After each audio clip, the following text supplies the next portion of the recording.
Being a founder means that you're smart enough to know something's a good idea, but dumb enough not to say no. Why VCs have gotten such a bad rap, they always say, like, let me know how I can help, right? That's the phrase.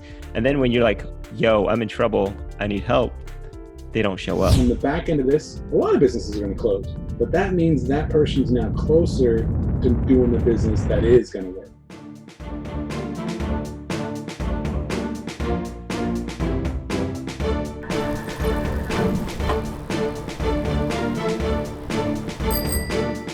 Hey folks, welcome back. This is Hong from Fun BMC. We're doing episode 11 with my friend Stephen Green from Pencil, Director of Ops up there in Portland. Welcome to the show.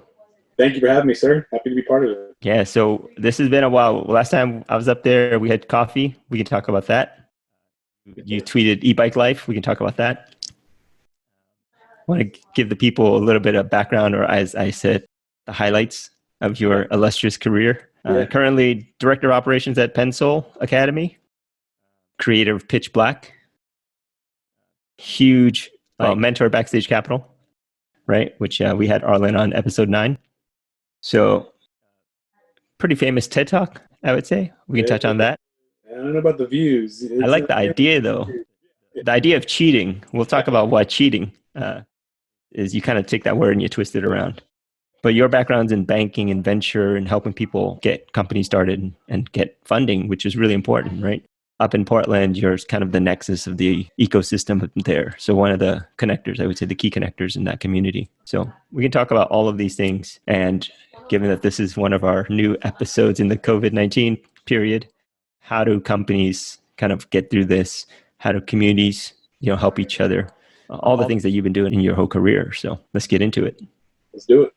All right. So I wanted to talk about building community. Yeah. Because that's a big, big thing. Yep. Let's go back to basics. What is community? What is community for you?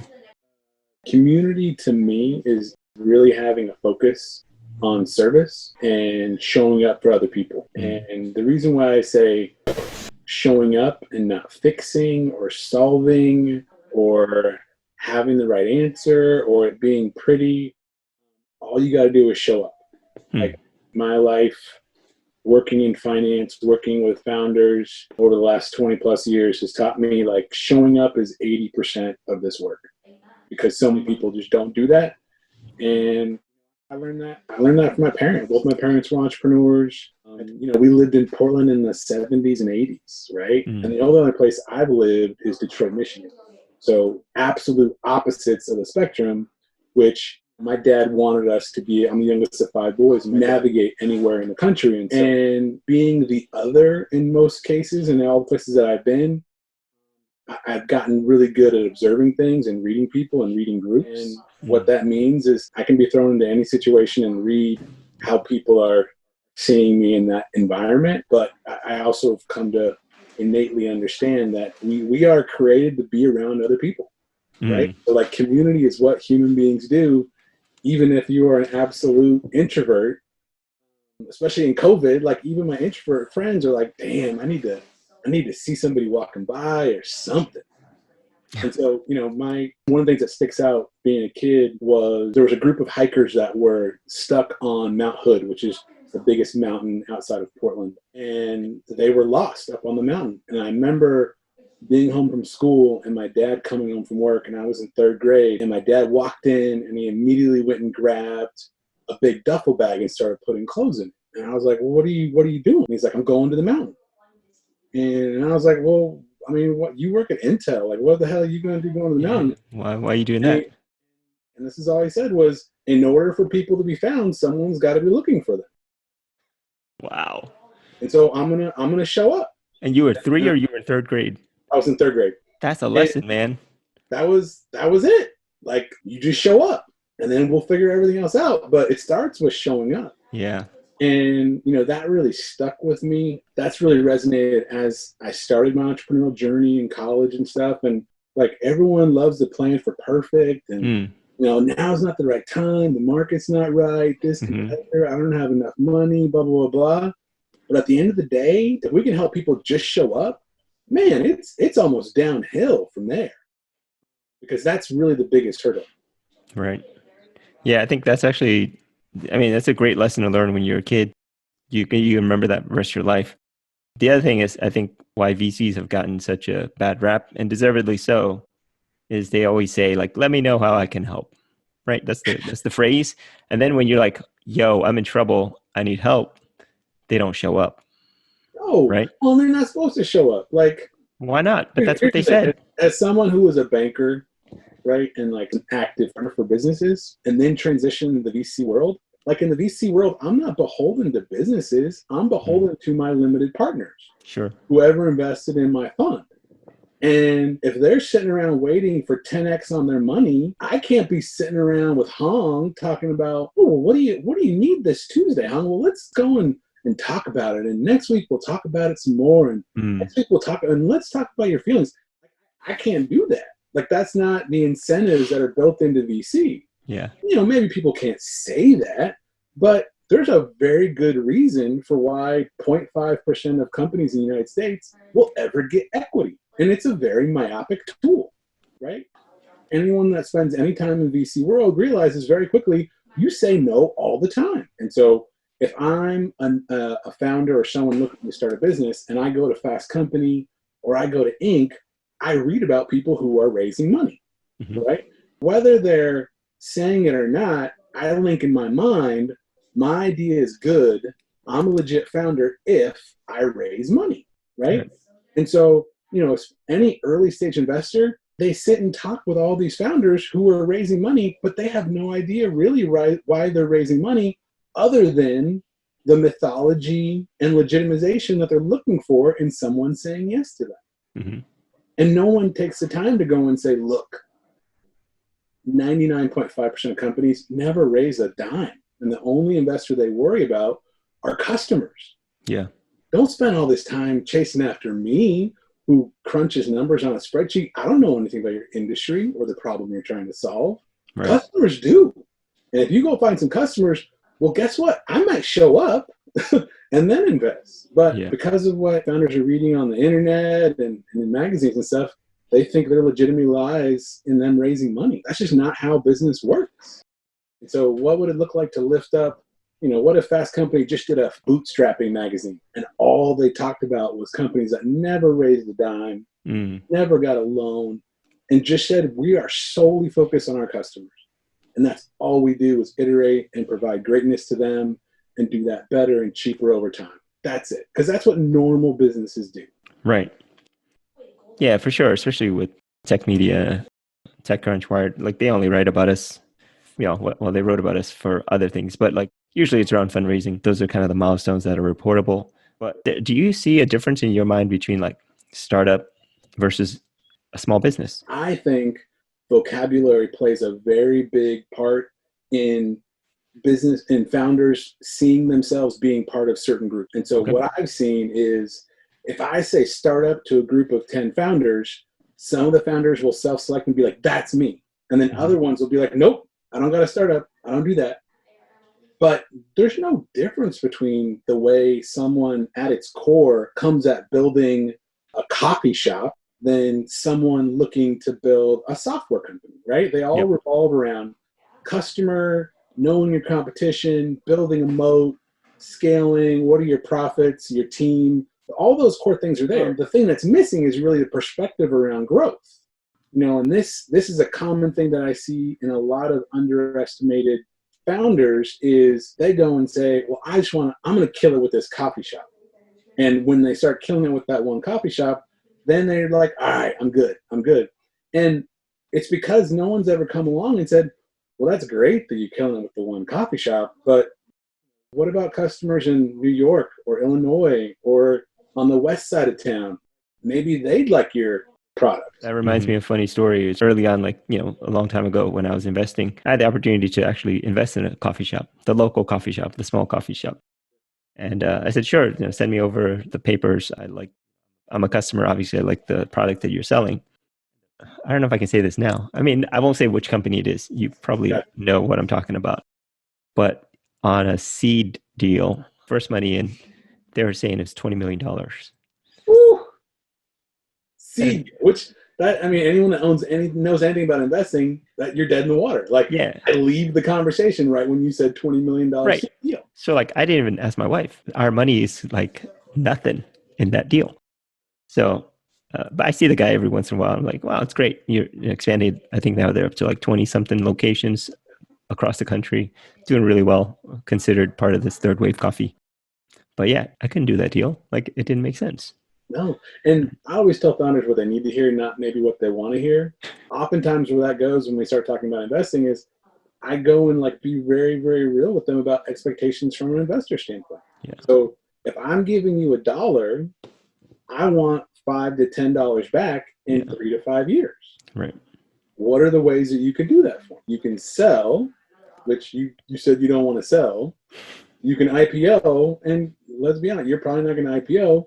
And by the way, if this is a seed deal, you're choosing to get on this cycle of raising every 18 or so months. Yep. And for a lot of founders, they're like, wait, what do you mean I have to do this all over again? And it's like, all right, you don't understand. Yeah. I'd rather give them that information and show them what they're really signing up for. Yeah. And allow them to opt out versus not saying it and just being like, man, I wish they had their shit together. And what I find most common is people don't need investors, they need partners. And a partner is going to be someone who actively participates in the business, and maybe they bring money and connections and social capital. They know the supply chain, whatever the case may be. But an investor is just saying, hey, I'm giving you $1 right now, and at this point in time later on, I want a ton of money in return. Right. And if I'm giving you this $1, that means I'm turning down these 10 other deals. And that's one of the things I don't think business owners understand also is the opportunity costs involved with doing investments. It's not just about you and that one investment. Mm-hmm. It's about, if they're saying yes to you, they're saying no to a couple other deals. Or you go and say, this is a $20 million seed, chances are they're going to go and put their money into something else. Right. So there's two, like VC is on the one extreme of how companies get funded usually. And so a lot of founders, new founders, young founders, people coming into this from different backgrounds think that that's the only path. Right. So what we want to do with this podcast and what you've done also, I think in your career is tell them there's different paths. Like, I mean, ultimately you define what your success is, but there's different ways to get there. And I think personally, like it's easier to get a customer dollar. But we don't, it doesn't seem as impressive, I guess. People don't ask me like, oh, how many bikes did you sell? I mean, people ask me, but like people usually say, how much did you raise? And I go, well, we didn't raise. And they go, what? You're not even a startup then. Right. I was like, okay. I can't take you seriously. Yeah. Okay. Yeah. It's a sad reality, but because they're reacting to the stories that they're told. Yeah. They're not reacting based off of evidence and data. Right. They're reacting based off of what they see in the media and what they see on the internet. Yeah. So I do want to go back a little bit into your history as like banking, because banking is really important. It's usually the first source of income for small business. There's this whole news cycle about SBA and PPE and all PPP loans and all these other things happening right now. Yeah. In your career, like you are actually a banker, like you are actually reading the loan doc, giving people, writing people their first check, right? Yep. How do people think about that? A, compared to VC, and B, in this current time? Yeah, banking's changed a lot. If you look at us coming out of the past recession, that had a really big impact on particularly smaller community banks. So I'll give you the data for the state of Oregon. The state of Oregon has lost 40% of its Oregon chartered banks since 2000. Wow. And those were the smaller banks who were batting above their average in supporting small businesses. They either went out of business or they got gobbled up by bigger banks. And the unfortunate thing is the trend for the bigger banks. So 4 banks control over 80% of deposits in the whole United States. Yep. So when people oftentimes say the big 4, right? Yep. The big 4 really control banking. But the way they do business lending is it's data entry. And so, where I was a banker, where I could underwrite and knew the underlying underpinnings of what made a good or bad application, bankers now at big banks, they do data entry. And so you may come in and say, hey, I'm applying for a loan. And then they say, well, this is what the computer said. Well, why did the computer say that? I I don't know. That's what the computer said. Yeah. And banking is a very different context than what it was before. When they start their business, they don't know the role they need their bank to play, right? So originally they think, oh, I need a place to put money. And that's it. They choose the place that's closest or where their friend works or whatever. Yeah. But they never think about their banker being an active participant in their business until you have something like this come along. Mm-hmm. And so now with PPP, people are like, oh my gosh, I just found out my bank's not even an SBA lender, or, I've been working with a credit union all these years. Well, credit unions are great if you're personal, but they have very big limitations if you're a business, and they're not SBA lender. It's times like these that really shine the light on, wow, I need my banker to play a different role and to really help me to make informed decisions. And so what we're seeing right now is a lot of small bank lenders and non-bank SBA lenders have stepped up and have helped their clients get access to this PPP money. But the important piece of it is not whether you got PPP money or not, it's whether you know what it means to your overall picture of your business. Because one of the things that's going to happen right now with PPP, the way it's structured, is you have to spend the money in 8 weeks in order for it to be forgiven. Well, what if business doesn't turn around in 8 weeks? What if you have all your employees back and you're paying your full payroll for 8 weeks and your sales are still down 90%? You're still laying people off. You're just delaying it. Yeah. And so this is where having a banker really proves their value, because hopefully your banker's going to say, all right, here's door number one. We get PPP and you go and get this money and you deploy it. But what if we don't see your business turn around? Maybe we should defer you applying for PPP to another round or later on, because we know your industry is going to be impacted longer than others, whatever the case may be. So it's really around, how do I use my banker and other people surrounding my business to make informed decisions? They shouldn't just be order takers. Yeah. And that's, in my mind, when I say banker, that's who I'm talking about. I'm talking about an active participant in your business who's advising you versus an order taker or a nameless, faceless thing that's on the internet somewhere. Yeah. My parents were, I wouldn't call them entrepreneurs, but like small business people. Since we came to the country, it's always been one small business after another. And back then it was called community banks. It was your local neighborhood bank. It wasn't tied to some big conglomerate. We're seeing this now with the restaurant industry getting hit really hard. Open table numbers across the country are just bleeding red, 100% down year over year. They're getting loans. Like, who's going to help those people? These community banks are already in trouble before this crisis, and they might not even be positioned to help now. So, part of what we're going to see is, I think, have really opened the eyes to a lot of business owners who were like, what do you mean I need to have an existing loan to get access to PPP? I've been a really good steward of the money that we have as a business, and I haven't needed one, but I'm being penalized for that.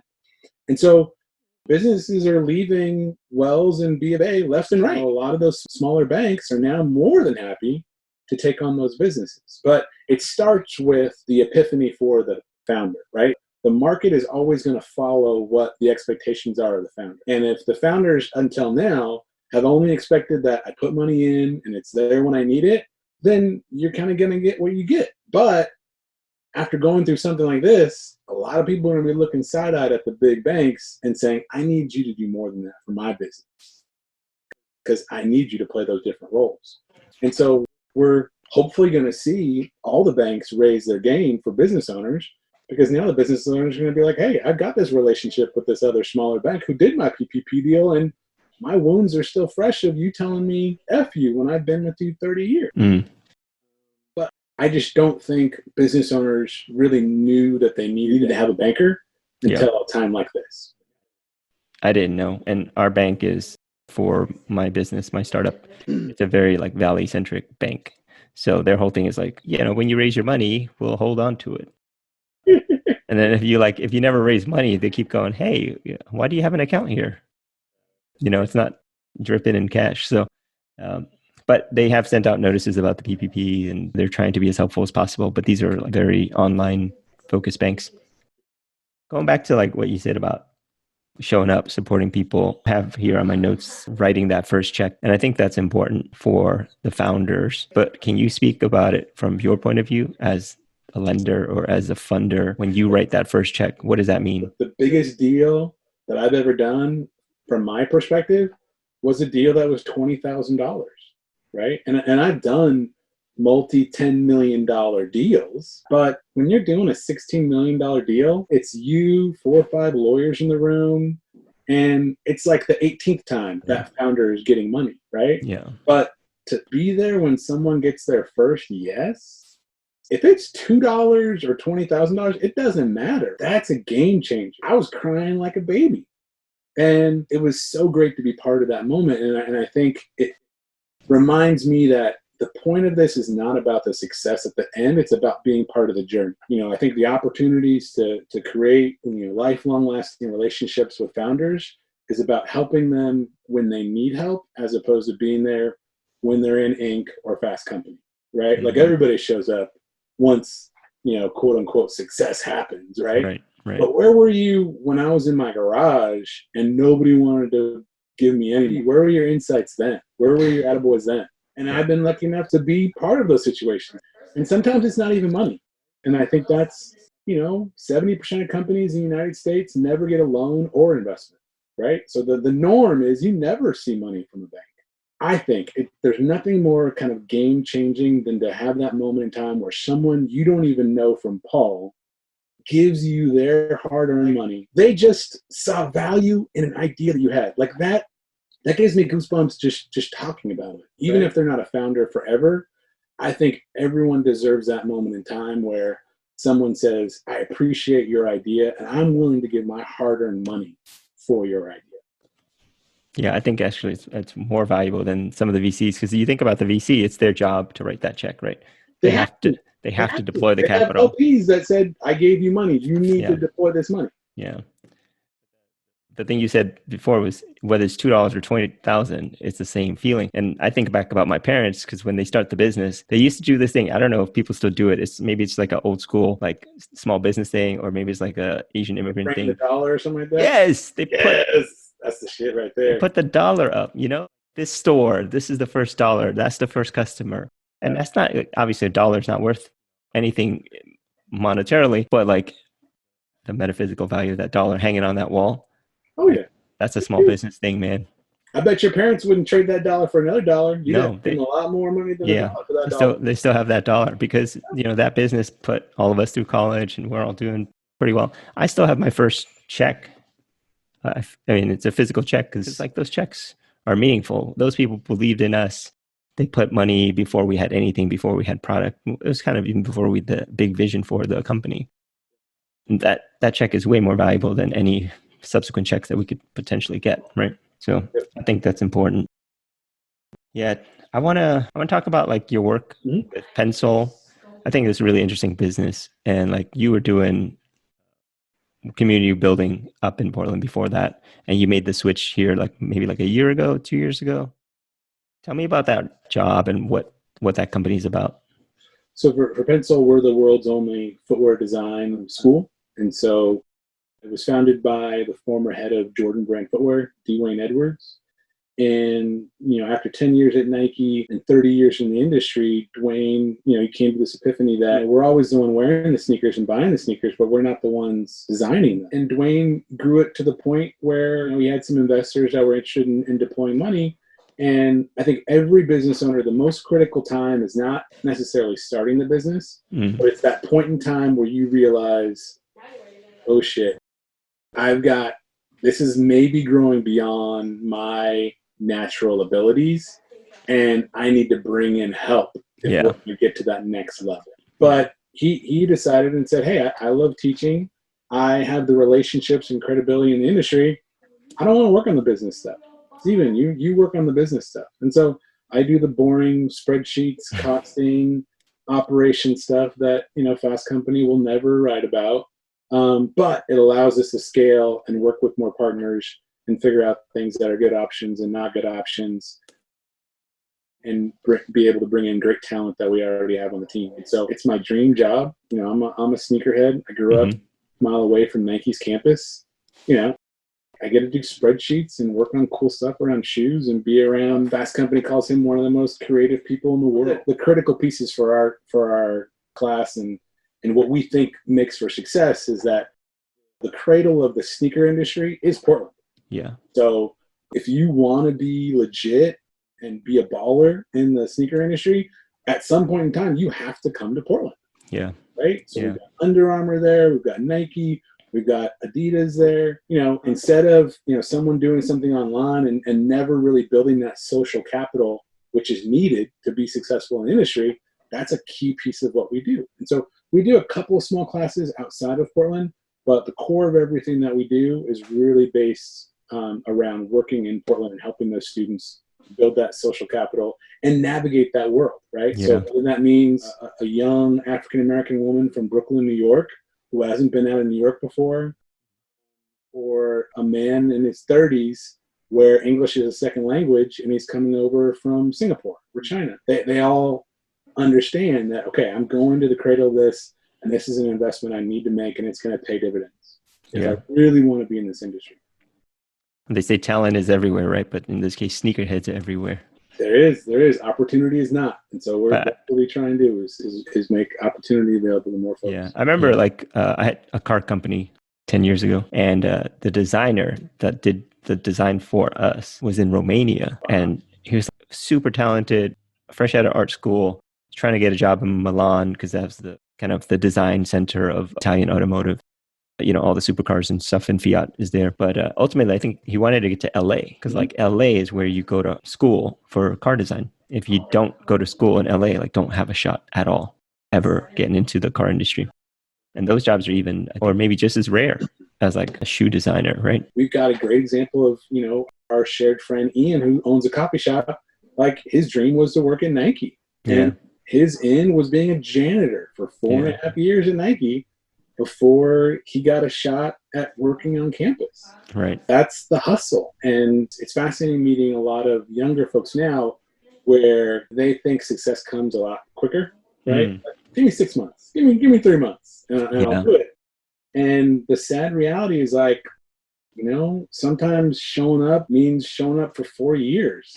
And then the opportunity comes, right? Yeah, I know you carried a lot of lessons from your dad, but I'm imagining that you're giving your kids some really strong lessons too, lifelong lessons that they'll remember when they're older. We'll see what amazing things they do, right? Yeah. I mean, I think one thing about being a parent is it's the best coaching that you can ever have for being a founder. I know not everyone can be a parent, but being in that role has really helped me hone my founder skills, but also recognize that, your environment does shape you.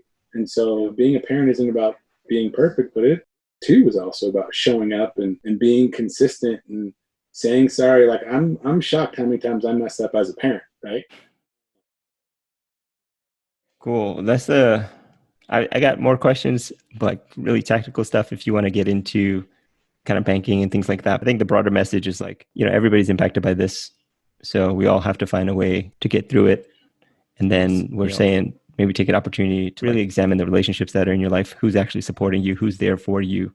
In a time of crisis, you really know, right? Totally. Yeah. And I think so much of success about being a founder is navigating social capital. Being a founder means that you're smart enough to know something's a good idea, but dumb enough not to say no, right? So now you've got to surround yourself with people that not only can answer your questions, but maybe more importantly, can help you ask the questions that you don't even know to ask. There's a lot of people that weren't treating their businesses like businesses before, and they were able to get by because we were in a good market. Yeah. And something like this comes through, or a recession, whatever, and it shuts them down. On the back end of this, a lot of businesses are going to close. But that means that person's now closer to doing the business that is going to work. There's a reason why most investors like investing in founders who've had failed businesses. They know what that experience, they know what that pain's like. Yeah. And they've been to the edge of the world, and they still decided to come back and do this again. And so don't think about it as failure. Think about it as closing a chapter to be able to go to the next chapter. That's going to be great. Right. And so that's a conversation that's real right now. Talking to a lot of businesses about maybe it's time to close your baby so that you can start the next one. Great. And we're going to mourn it, and we're going to be emotional and do all those things. But this baby's not making money, wasn't making money before. It's not going to make money in the future. Let's just call it what it is, retool up, look at the opportunities out there, and then go to that next chapter. Yeah, I think that was maybe a little too real talk for me. I've been to the edge a few times. It's not nice there, man. I did want to touch on one thing real brief. It could be a touchy subject. A lot of people kind of take it the wrong way. In light of this disease, we're starting to see it more now in the US. There's kind of a rise of like anti-Asian violence. It's like, we just want to be seen as humans, right? Like the virus doesn't give a shit what color you are. It's going to attack every single human on earth. And the only way we get through it is like, we all have to see each other as humans. Ignorance lives off of fear. And I think the best way you can counter that is to like show love. So the first thing we were doing is we started doing our supermarket shopping at Asian grocery stores that we normally didn't go to. Yeah. But guess what? I knew they were going to have toilet paper too. That's right. Right? And maybe this is like a thread of my life. Everything starts like showing up. I guess I've learned in my life that when someone's othering me, that's their problem. That's been a hard thing to pass on to my kids because I know what it's like being called the N-word. And my parents taught me to fight. If someone calls you the N-word, you beat them down, right? Yeah, you throw down. You throw down. But what dawned on me after that, and subsequent times I was called the N-word, was like, that's his problem. And I can either choose to spend my energy on this ignorant person, or I can direct my energy into who this ignorant person is harming. And, you know, it's not enough just to feel bad for folks. You got to show up, right? Yeah. It's not enough to have a Black Lives Matter sign. You got to actually show how Black Lives matter. True. That's a really great story. I mean, that's a really interesting approach to kind of diffusing a situation, focusing the energy and positivity towards the right person, showing them they're loved and protected. But I think to kind of wrap up and bring this back to the beginning of what you said, is like, you got to show up and support the people. And like, you can choose who you're supporting with. You can choose to cheat on the big companies and go with your local mom and pop. And again, that's why I always bring founders back to customers. Because if you're not providing greatness to your customer and solving a problem for them, it doesn't matter if you've got a VC. The customer dollar is the best dollar you'll ever get. I still remember the first customer that paid full price for a bike, and I had no idea who they were. I was like asking people, like, is this your friend? Is this your neighbor? Like, who is this person? And I was like, this is a complete stranger. I still remember that. I still remember that order. I still remember that money coming in. And to me, what's wild, especially when you start thinking about e-bikes, is I stumbled onto e-bike. One of my buddies worked for a local college here, and they had done an e-bike study. Yeah, it was a famous study. It was one of the first ones in the country. Okay. And he was like, I need these bikes out of my office. And I was like, man, I got a bike. He's like, no, these are e-bikes. And I live 6 miles from my office. Game changer. Yeah. I get to be home in 15 minutes, no matter what the traffic is. That's right. And I can either pedal my butt off and sweat or not. And most of the time it's not. But I love it personally. And every time I talk to somebody, I can't say enough about e-bike life. Yeah. And I'm not even a bike person. And this is why when we launched the new model, like, we purposely chose the models and we chose the shoot location and we chose the crew. Like, we wanted to show a different part of bike life or bike culture, especially in the US.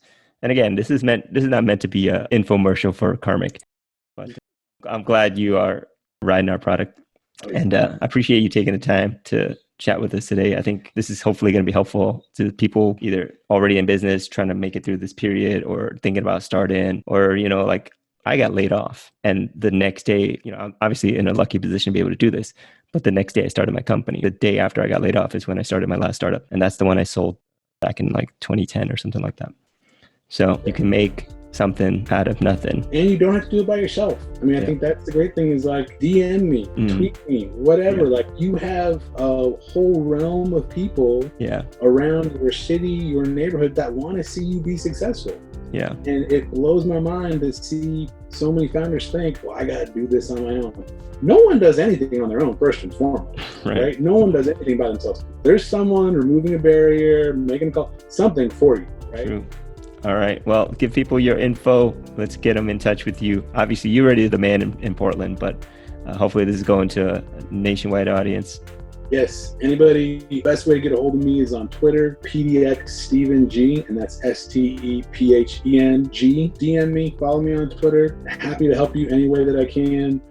Awesome. All right, man. Always good chatting with you. Thanks again for the time. Yeah. See you, man. I know what it's like being called the N-word, and My parents taught me to fight. If someone calls you the N-word, you beat them down, right? Yeah, you throw down. You throw down. But what dawned on me after that, and subsequent times I was called the N-word, was like, that's his problem. And I can either choose to spend my energy on this ignorant person, or I can direct my energy into who this ignorant person is harming. It's not enough just to feel bad for folks. You got to show up, right? Yeah. It's not enough to have the Black Lives Matter sign. You got to actually show how Black Lives matter. True. That's a really great story. I mean, that's a really interesting approach to kind of diffusing a situation, focusing the energy and positivity towards the right person, showing them they're loved and protected.